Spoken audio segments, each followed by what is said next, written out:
Hello guys, today we are going to discuss about the otalgia. It is a condition of ear. See the definition. Otalgia is defined as ear pain. Okay, जब हमारे कान में pen होता है उस condition को हम otalgia बोलते हैं. So see the type.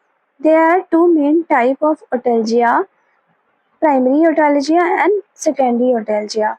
Primary otalgia means pain originate from the year only. Okay, like year due to ear infection या फिर due to year trauma, due to year tumour, कोई भी एबनॉर्मलिटीज अगर year में हो रही है उसकी वजह से अगर पेन ओरिजिनेट हो रहा है तो हम उसे प्राइमरी ओटेल्जिया बोलते हैं. Secondary otalgia means like due to pain occur due to the dental disorders या फिर pain occur due to the mouth ulcer and pain occur due to the cancer of the mouth.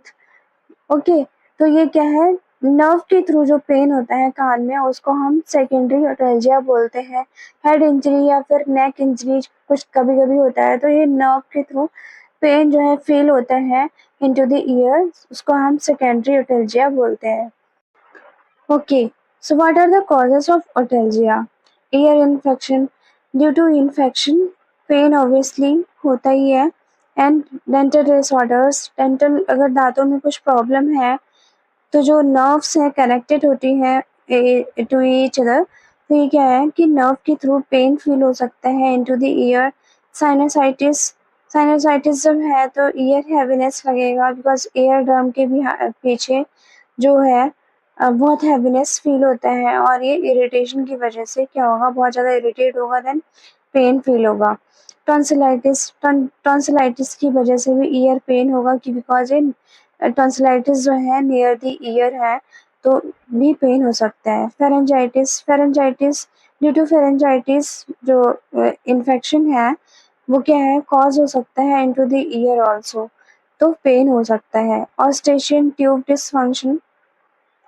ऑस्टेशियन tube dysfunction होगा तभी pain हो सकता है. Okay, so see the pathology. Due to trauma और infection अगर pain होगा तो यहाँ पे इन्फ्लेमेशन जरूरी है होना. सो ड्यू टू इन्फेक्शन और trauma inflammation can be occur and release the inflammation mediators chemotaxis of leucocytes. ठीक है, ड्यू टू इन्फ्लेमेशन जो इन्फ्लेमेशन का प्रोसेस है वो ट्रेवल होगा एंड इसके बाद क्या होगा, टिश्यू एडिमा हो सकता है, पेन हो सकता है एंड हीट एंड रेडनेस हो सकती है इनटू द ईयर. ओवरऑल क्या फील होगा, पेन फील होगा. That is called otalgia. Due to otalgia what can be the symptoms in the ear? So dryness from the ear can be occur due to the perforation of the ear. Okay, ear pain can be occur due to the infection. Hearing loss अगर बहुत ज़्यादा access level पे wax का collection है तब भी pen और hearing loss हो सकता है. Itching due to the infection. Tinnitus sound can be occur because due to irritation. Sound जो है वो हमारे ईयर से हमें फील होगा. Irritation due to ear pain, ear itching, ear heaviness, ये सारी प्रॉब्लम्स की वजह से इरिटेशन हो सकती है पेशेंट को. So what are the diagnostic evaluation for the otalgia? So physical examination हम करेंगे, हमें देखना है कि जो ईयर पेन है वो किस वजह से हो रहा है. कहीं कोई फॉरेन बॉडी प्रेजेंट तो नहीं है इनटू द ईयर, या फिर कोई और एग्जामिनेशन करते टाइम में हमें टॉन्सिल्स को भी पाल्पेट करना है एंड अदर कंडीशंस को भी पूछना है, लाइक कभी आपको हेड इंजरी तो नहीं हुआ है या फिर ईयर से कभी पस फॉर्मेशन तो नहीं हुआ या इससे पहले कभी ईयर पेन तो नहीं हुआ, ये सब हमें पूछना है. ऑडियोग्राफी मतलब हमें उनका हेयरिंग लेवल चेक करना है from the year, like both side year हमें एग्जामिन करना है कि दोनों साइड बराबर सुनाई दे रहा है या फिर नहीं दे रहा है. वेस्टिबुल कॉक्लियर टेस्ट करेंगे हम, जिसमें पेशेंट का खड़े होकर उसका बैलेंस चेक करना है. लाइक इंटरनल साइड तो कोई इन्फेक्शन नहीं है, इसके लिए हमें उसे उसका बॉडी बैलेंस चेक करना है. ओके, बिकॉज वेस्टिब्यूल्स क्या करते हैं, हमारे बैलेंस को मेंटेन करते हैं. ऑटोस्कोपी करना है, लाइक हमें interior side of the year examine करना है, लाइक कोई लाइक ट्यूमर वगैरह प्रेजेंट तो नहीं है, एंड ब्लड टेस्ट करना है to know the positive organism of the infection.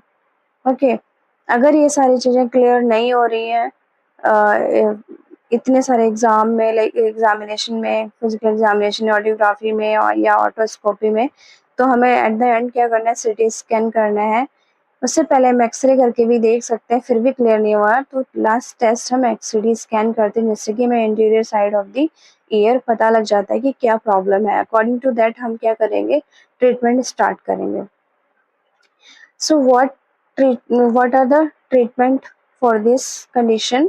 Antibiotics obviously, because अगर हेड इंजरी की वजह से भी पेन हो रहा है, टॉन्सिलाइटिस की वजह से भी पेन हो रहा है, या इन्फेक्शन की वजह से भी पेन हो रहा है, तो इन सब के लिए हमें क्या करना है, एंटीबायोटिक्स देनी है। ओके, एनाल्जेसिक्स मेडिकेशंस देनी है। ऑब्वियसली सिम्टोमेटिक ट्रीटमेंट भी कंटिन्यू रखना है, बिकॉज पेन हो रहा है तो ऑब्वियसली पेन को भी हमें सप्रेस करना है। रिमूव फॉरेन बॉडी अगर if it is present into the ear, using foreign using body temperature water and retract the pinna and squirt the water superficially in the external auditory canal behind the foreign body, which will then be washed out on the of the canal. Okay, हमें क्या करना है, एक syringe के through water डालना है into the external auditory canal, जिससे कि फॉरेन बॉडी जो है वो ड्रेन आउट हो जाए। Nursing diagnosis for the otalgia. So first of all हमें अक्यूट पेन पे बनाना है, बिकॉज पेन से रिगार्डिंग पेशेंट आया है, तो acute pain related to the inflammation of the middle ear as evidence by patient verbalization, और you can say facial expression. Okay, then anxiety related to health status as evidenced by patient is having questioning. Okay, patient को बहुत सारे questions होंगे regarding कोई operation तो नहीं होगा, या फिर हमारा ट्रीटमेंट कब तक चलेगा, या मेरे कान का जो हियरिंग सेंस है वो कहीं ख़त्म तो नहीं हो जाएगा। इस वजह से जो पेशेंट है बहुत सारे क्वेश्चंस करेगा, जिससे कि पता लग जाएगा कि उसको एंजाइटी है। Impaired verbal communication related to the effect of the hearing loss as evidenced by the patient not responding correctly.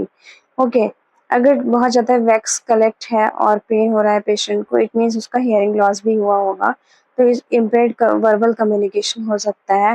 Disturb sensory perception related to the obstruct infection of the middle ear और auditory nerve damage.